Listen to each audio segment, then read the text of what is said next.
Good afternoon to everyone, and thanks for the honor of giving me opportunity of report about Italian experience on IPM and neonics. And I'm very envy of Teresa because I'm not good at speaking French. I'm sorry, not good at English as well, but hopefully David will not severe with me. Okay. Let's go on.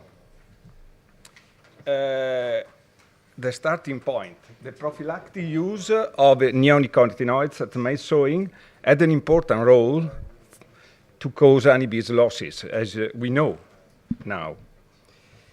But prophylactic use of neonicotinoids is strongly against IPM principles that have become compulsory from January the 1st of 2014. Many of us cannot recognize this in the field, but it happened. Formally, it happened. Okay, what's IPM according Directive 128? Treatment may be applied only once pest population levels have been estimated by means of monitored and developed models. So I need to know if I have the pest. And the second, treatment may then be carried out only where and when monitoring has found that the levels are above set economic thresholds. Okay, if economic thresholds are exceeded, agronomic solution, mailing rotation, should be considered to avoid damage to maize crops. Sorry, I'm speaking about maize, nothing else. If economic thresholds are exceeded and no agronomic solutions are available, biological control or physical treatment or any other non-chemical pest control method should be considered as a replacement for chemical treatment. These are the principles of Directive 128, compulsory in Europe since January the 1st. But the question is, we have two key questions to answer to understand if IPM is possible in maize. Because if 100% of the fields we are going to plant, to sow with maize, are infested with economic populations, I cannot implement IPM. This is the first question I have to put. And then what's the risk level? Are population levels above threshold everywhere? And then treatment needed on all the fields? The answer is not, absolutely not. Second question, are IPM strategies, monitoring methods, risk, etc., available and with the reasonable costs? And the second question is, yes, they are available. It's a question of implementing according to local characteristics, local conditions. So now I'm going to show the practical approach to take into consideration these two answers we have already given. And we have two groups of pests in maize, the soil pest, species harmful at early maize stages, and the second group, harmful to developed maize. I'm not going to speak about the second group. If you're going to invite me a second time, I can. So I will have a second owner. So these are the first group of pests harmful at the early stages of maize, and they are insects transmitting viruses to the plants. And neonics are very effective to control these pests, very, very effective. But the same results, this is the publication showing these, the same result can be obtained by using resistant-tolerant hybrids. So we have an alternative to replace neonics in this case. And then there is another big group growing up in Europe, in Italy and in Europe, which are animals. We have damages from birds, from wild animals, but this is another issue. And the third great group, insects and the other arthropods that can be harmful to maize. And now we are going to speak about these ones because the neonicotinoids were intended to control these groups. The first ones are black cutworms. They are migrant species. The most important one is Agroctis ypsilons. It's coming from Africa, from the southern regions of Europe, and in 1.5 days can get to Italy and France, lay eggs, and in some days, 30, 40, depends on the temperature, we can get the forest started that can damage small maize plants. What about these pests? Occasional attacks. The last great outbreaks in 1971 and 1983. Low economic damage considering 30 years period, a 30-year period. Attacks not predictable at sowing, so no sense a prophylactic control against black cutworms because I don't know. And in addition, also if I treat at sowing, I cannot control enough the larvae. Therefore, unjustified at sowing treatments against black cutworms. Okay, go on. So, what's IPM for black cutworm? IPM is the alert program running in Italy since 1991. It's working very well. No failure at the moment. Hopefully in the future it's the same. Balloting to inform about the population development. Possible foliar treatments when the foreign starts form and we have already attack above threshold, economic threshold about 5%. Practical approach. Already implemented in Italy. So, is it possible IPM? Okay, it's possible for black cutworm. Second, are IPM strategies? Yes, okay, let's go. WCR, the new pest coming from the States. The gift we received from the States some years ago, and it has established in several European countries, as you know, as it has arrived already in France as well. But Diabrotica has very, very specific characteristics. It's very linked to maize, can multiply very well only on maize, and the rotation is the only full effective strategies according to the provision of directive, as we know. Treatment sowing don't significantly affect WCR population dynamics. So I cannot expect if I treat all the maize fields, I can stop WCR. It's completely false. This is not true. And practical field observation can show this.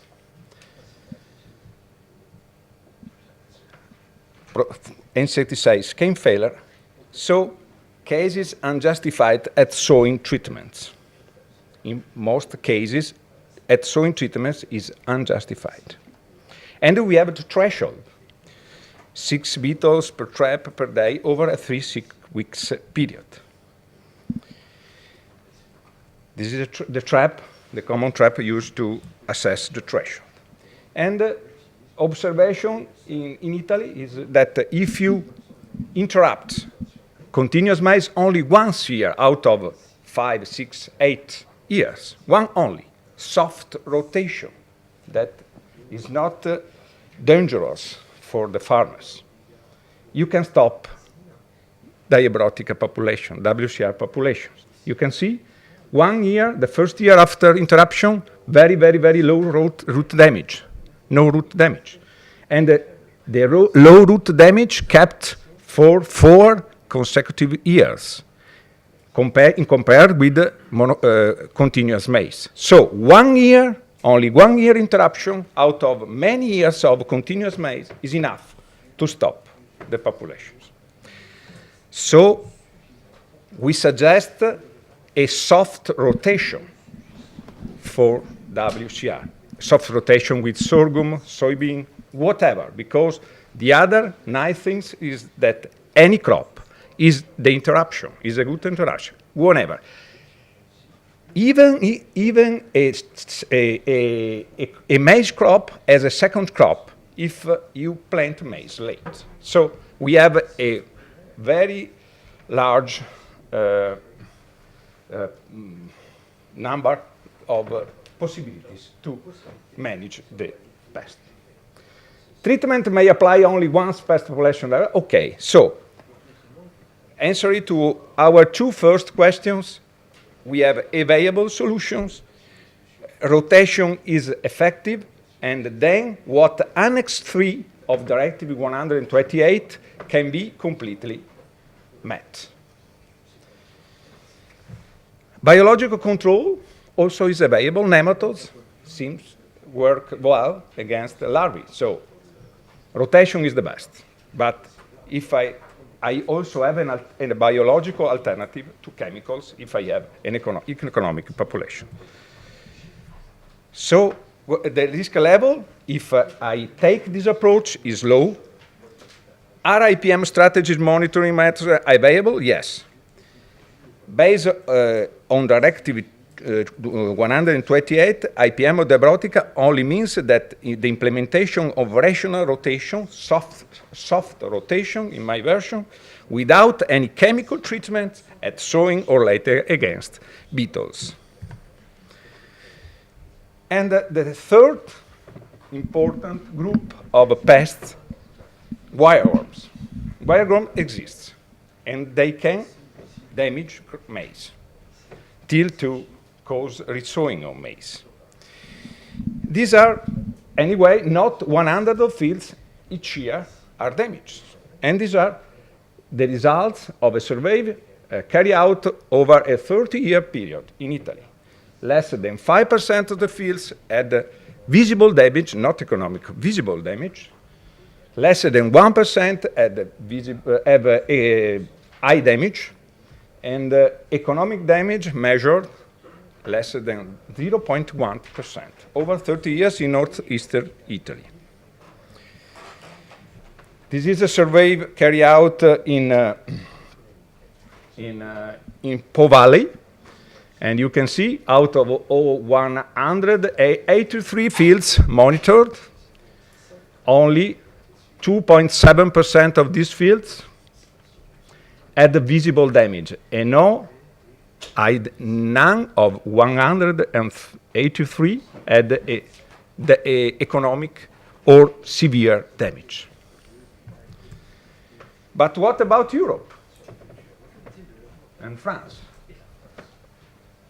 This is not true everywhere, because where you have, for example, organic, in Italy, you have where you have organic soil, pit soils, you have a higher percentage of fields damaged, but always less than 50%. So most of the fields, anyway, don't have economic populations. A survey, pure project, a project of the 7th framework program, where we are in charge of the task of maize for IPM, and out of all these stations, 31 experiments in 2 years, and no economic wireworm damage out of 31 experiments in Germany, Hungary, France as well, Arvali, Slovenia, and so on.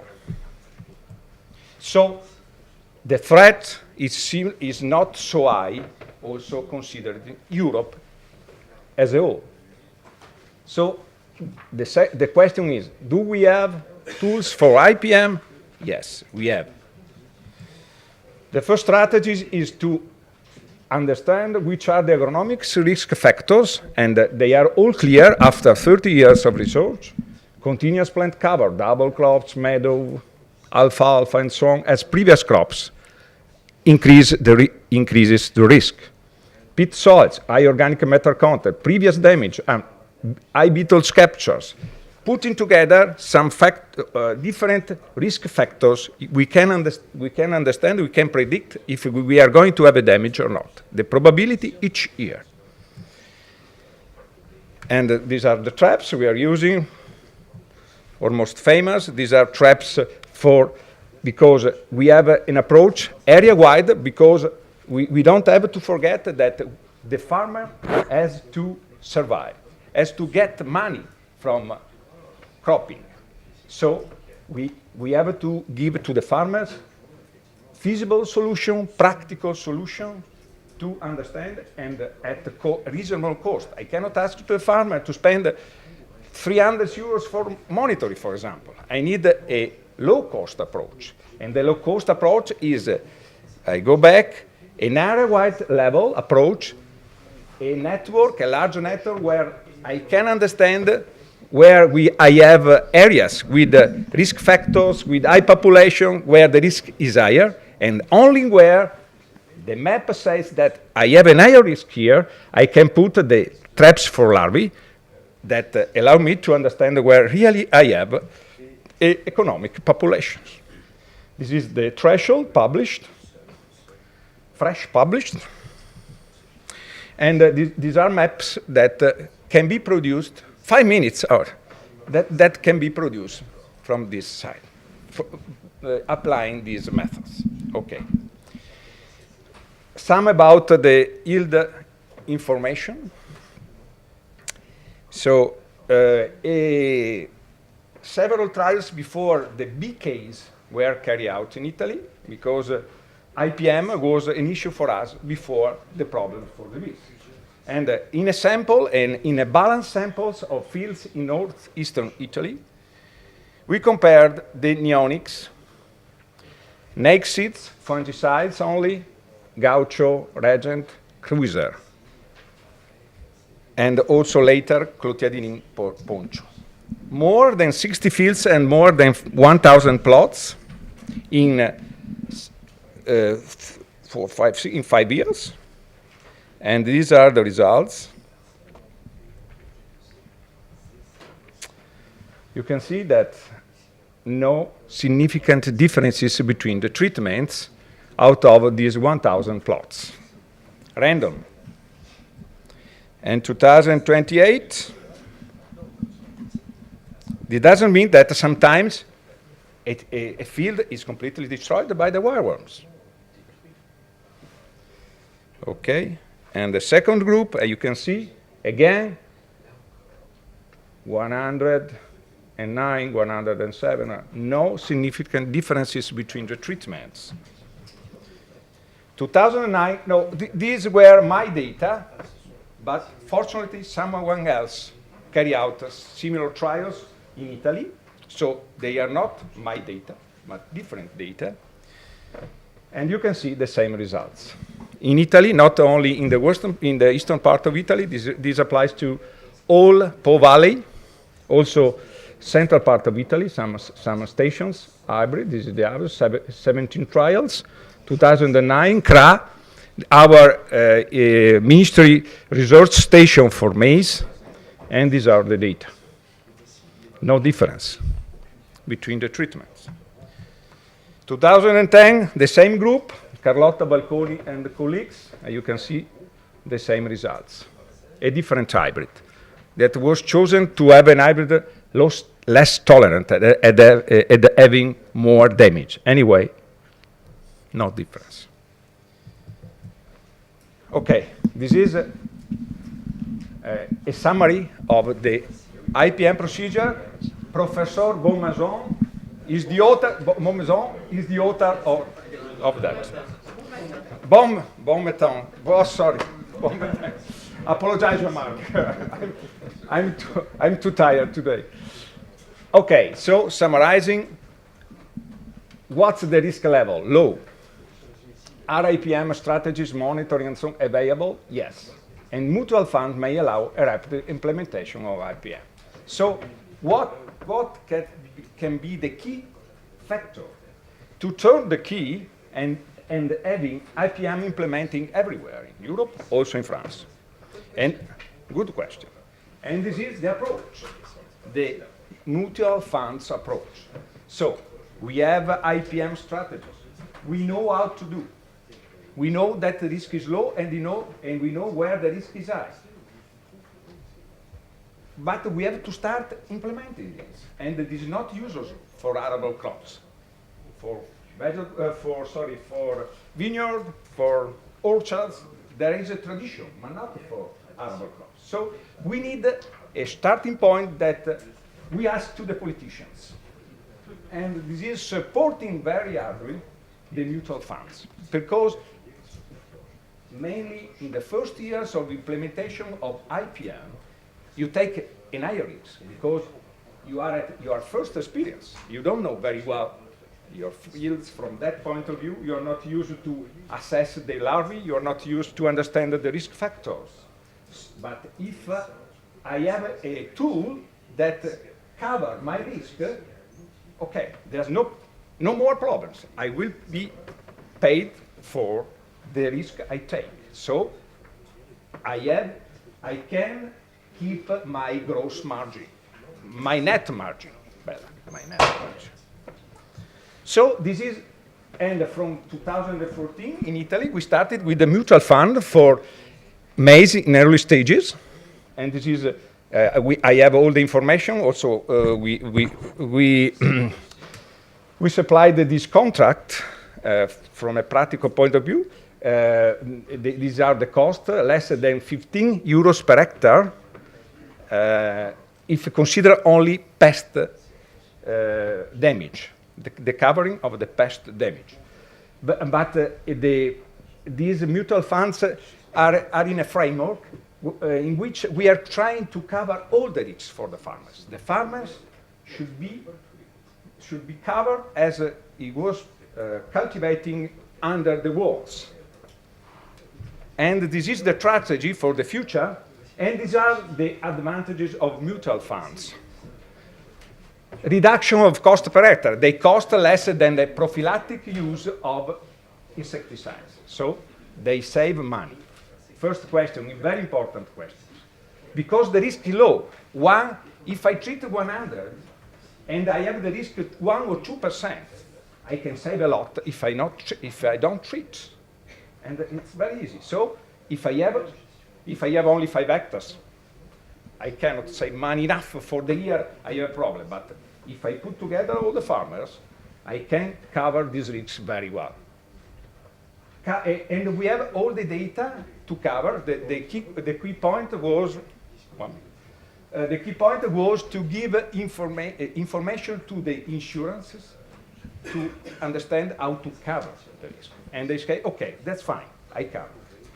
Coverage of risk due to mistakes or difficulty in IPM implementation. This is the key point. If I want IPM implemented in Europe, I need to turn the key. I need to cover the first risk. And the third, coverage of other risks such as flooding, drought. I cover also with the money, I cover also drought, problem, flooding, and so on. So the farmers feel better. Reduction of earth risk for farmers, since they will not get in touch with insecticides. This is a very good point. Avoidance of negative impact of insecticide on soil, and beneficial and so on. Avoidance of pollution. Okay, David is much better than me on that. Avoidance of risk for bees and other wild pollinators. More general reduction of risk for fauna. And the risk coverage with any climatic condition. Another very, very key point. The mutual funds works also if I have a lot of rain that take away all the insecticides. But the insecticides don't work in such conditions. So much better the mutual fund, the insurance cover. And in Italy in 2013, in all our trials, neonics didn't protect the seeds. So only the mutual fund worked. Because we had a lot of rain, the active ingredients were put away on that. These are the publications. So IPM is the solution in our if you want to reduce the risk that the bees gets in touch with the chemical, we have reduced the number of treated fields. Very, very easy to understand. And this is possible without causing damage to the farmers, because we don't have to cause damage to the farmers. At the same time, we can reduce the environmental impact of the insecticides. I finished.